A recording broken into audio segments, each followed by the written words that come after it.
check the answer.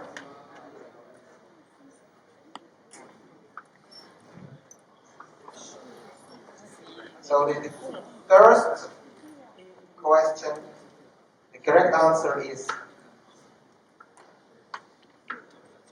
third option, mv squared over 2.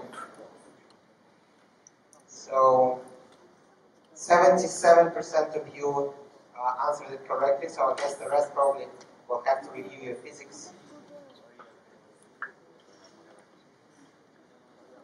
So question 4, so the second question in this quiz, the correct answer is the last one. 80% of you answered it correctly. About about only 60% of you answered it wrong. Alright, then let me explain. But don't worry. Okay, so the stopping distance, so imagine that you are driving, right? And you see an obstacle.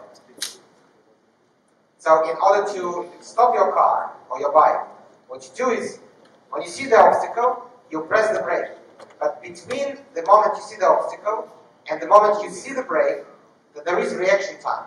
So during that time, you keep driving.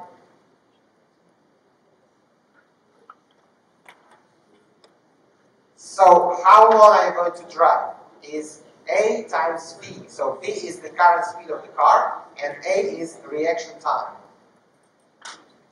So here A is just the reaction time, because you are not going to react instantaneously. I think that the rule of thumb is something like 0.4 seconds, so about half a second, the reaction time. On average. Of course, some people have better reaction. Yeah, and the second term is once you press the brake, you apply some force to the brake. Then you need to drop your kinetic energy from mv squared over 2 to 0. So which means that the second term is going to be proportional to kinetic energy, which is in turn proportional to the square of the speed of the car. So here the true model is going to be AV plus B squared. Alright, so my point being is that when you look at a data set, sometimes it makes sense to apply a linear model, sometimes it makes sense to apply a different model. So if you kind of just think a little bit about the data and what kind of underlying process there is, you probably will be able to figure out what the true model is. It may be linear or it may not be linear. So project score and exam score, what do you think? Is there a linear model here, or it does not make sense at all? Of course, here it does not make sense at all. Yeah, I mean, we could try to find, if we believed that we had a linear model, we could try to find a line that fits the data best. But here, it does not really make sense even to assume that the model is linear, because I mean, they are just completely different things. The project and the final exam. So it does not really make sense to apply a linear model. Okay, now the price of a diamond. On the first hand, you probably want to believe that, okay, twice as big a diamond is going to cost double the price. But apparently it's not that. So if you try to plot the data, a lot of diamonds, their prices, then they do not really follow a straight line. So what is the true relationship? And here, what helps, and in your PBL, you are going to have to do something like that, which is why I am explaining this, is instead of plotting it on the price versus weight axis, we're going to try to plot logarithm of price versus logarithm of carry, of weight. And then it fits into a linear model.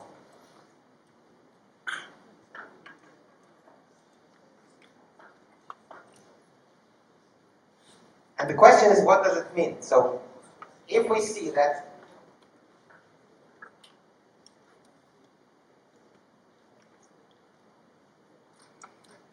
the log of the dependent variable is a linear function of the log of the independent variable. You try to make sense out of it, and I'm going to explain it in a couple of seconds.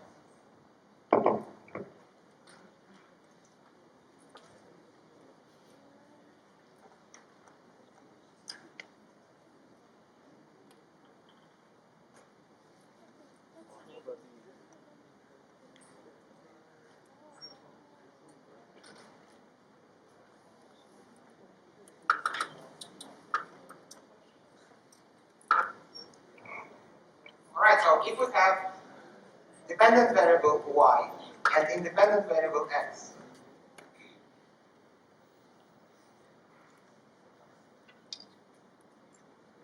right, and suppose that the logarithm, I'm going to use the natural logarithm here. If we see that the natural logarithm of y is a linear function of the natural logarithm of x, so it is some coefficient a times the natural logarithm of x. Then we're going to apply the exponential function to this. So it is e to ln x times e to this. But e to ln y is just y, and e to ln x is just x. So this is e to the a times x.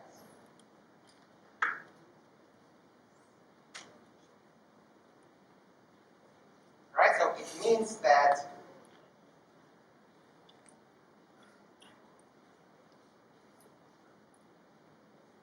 sorry.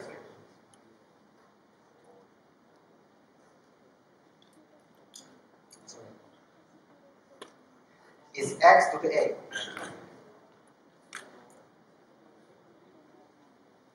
Let me rewrite it. So y equals e to the ln x is x. So this is e to the ln x to the power a. And this is x to the a.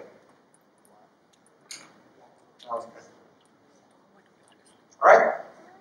So if we see that on the log-log plot, our data is linear, if the independent variable is a linear function of the independent variable, it means that the original data has this power relation. So that in terms of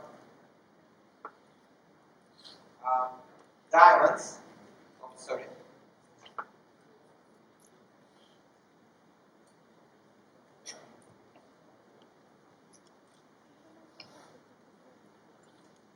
the weight, the price of a diamond is some power of the weight of the diamond. And that power is the slope of this line. And if you look at it carefully, you will see that the slope is 2. Because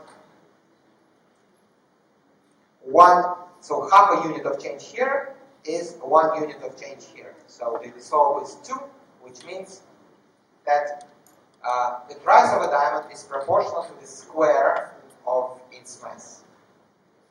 This is the law of jewelry.